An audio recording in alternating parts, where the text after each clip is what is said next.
What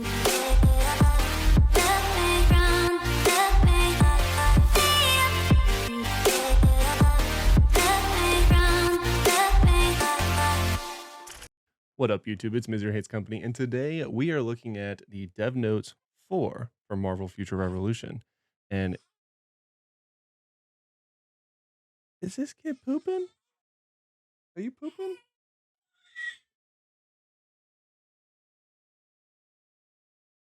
Monk is pooping. Into ways. He's so silly. Now you're smiling. You're a punk. Anyway, so today we are looking at Dev Notes 4, where we're actually going to be learning when Magic is coming out, which is actually in the very, very near future. So if that interests you, consider subscribing to this channel because we cover all kinds of fun games like Call of Duty Mobile and now Marvel Revolution. And if you liked the video and found it helpful, make sure you will like the video. And if you thought my baby was cute, beep, like the video. Without further ado, let's get into it. So this is Dev Notes 4. So as you can see, we've gotten 3 other ones. No, I'm just kidding. But yeah, so it says many of the agents have been looking forward to hearing in the news about the release of Magic. As each update was carried out, with the developer's note, we are pleased to finally share the news regarding the estimated timeline for the update of our new hero. We're planning to release the newest superhero, the Uncanny Magic, with the update scheduled for December. All right, so they did reference this with hanging with Danny or chilling with Danny in one of their live streams, but now they are confirming it in a dev note that in less than 32 days, as of the date of this recording, we will be getting Magic, which is super cool. And I'm actually going to show you guys, if you guys stay tuned to the end of this video, how I am getting ready for Magic to come to the game. And I think you're going to find it pretty helpful. But let's continue. We deeply appreciate your interest and valuable feedback in spite of the fact that there has been much mention of it, hasn't been much mention of it since the first news was developed through the Dev Notes number 1. True, it was mentioned in Dev Notes number 1. Marvel Future Revolution's development team strove to design and develop the new hero to be equipped with her own unique special elements.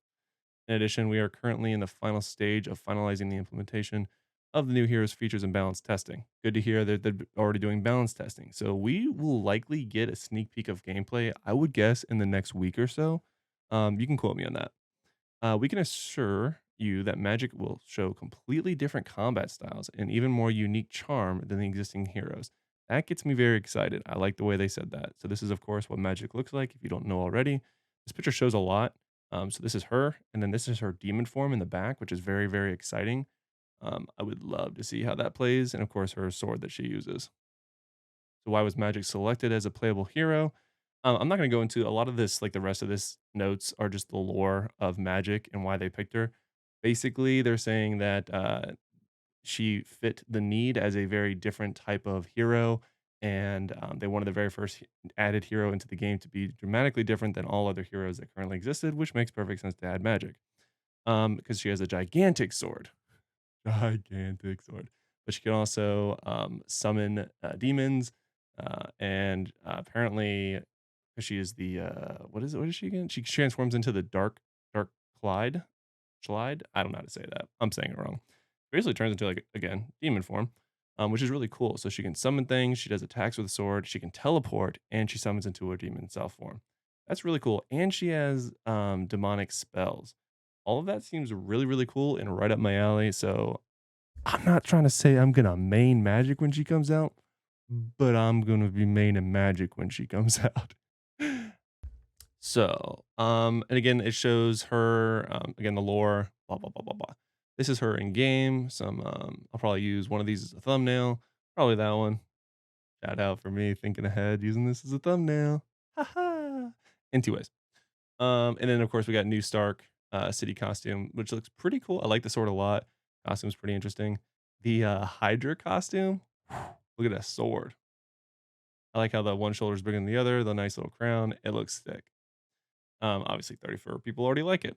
So that's basically it for the dev notes. Now I want to jump into how I'm actually preparing for Magic because, like I said, I want to make sure I give you guys content that's going to help you guys get ready for Magic. So let's jump right. I'm sorry, did that irritate you? Let's jump right on over to this. Alright, so first things first, you're gonna notice I'm obviously farming, as one does, and as you should be doing whenever you can. I'm using BlueStacks, actually, to play the game. I do obviously play it on my phone, but I do like to play it on BlueStacks when I'm on my computer. It runs very, very smoothly. Shout out to BlueStacks. We should work together. But, the reason I'm farming is that you get a bunch of, if you don't know already, battle badges. So you take these battle badges and you just dismantle them. So you go to one, twos, and then delete them. So I'm getting convergium particles and gold. Not a lot, but enough to entertain, enough for me to feel like it's beneficial when I'm not doing anything else. Now the way I am preparing for magic is I am saving everything, and I mean everything. Now, what I mean by that, if I can go to the right spot. So I'm going to my squad storage. The battle badges aren't too crazy. I have a 5. I'm saving all of my costume boxes. That sounds about to poop in my hands. Moving on. So I'm saving all my costume boxes, all of the Black Friday lucky boxes that we got, or that I got from the game. Super, super cool. All of these premium supply boxes, I'm saving literally everything. The hero upgrade supply boxes, the baby Groots, as well as what's the other one? The Rocket Raccoons. I'm saving literally all of these. Also, I'm saving any potential.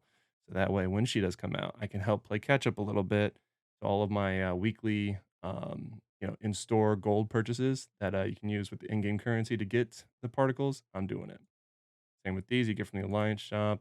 I'm saving some Omega cards. I've been doing a little bit of Omega cards on the side. As you can see, there's a lot of stuff. Again, Stark supply boxes, 4-star region selection. So I actually get to pick a 4-star regional, which is huge. What else do we have here? Stop moving. All right, there we are. So mega supply boxes that you get for just about everything in the game. Um, legendary loyalty box. Then you get the convergium boxes. I'm also been saving these, as well as any raids that I've been doing, and I do all three every single day. I have been putting all of these in there, my convergiums into my storage. So I'm not actually using it on my current main, which is Star Lord. I am full sending towards Magik when she comes out, and I am ready, ready, Freddy, Freddy. So as you can see, I have all the convergium. I did put these in here too, some of the dark crystals if I wanted to craft some gear. We'll see. And then, of course, I've saved 16 of the card draws, 45 of the dimension box because at some point they buffed the dimension boxes, but now they're actually like pretty legit.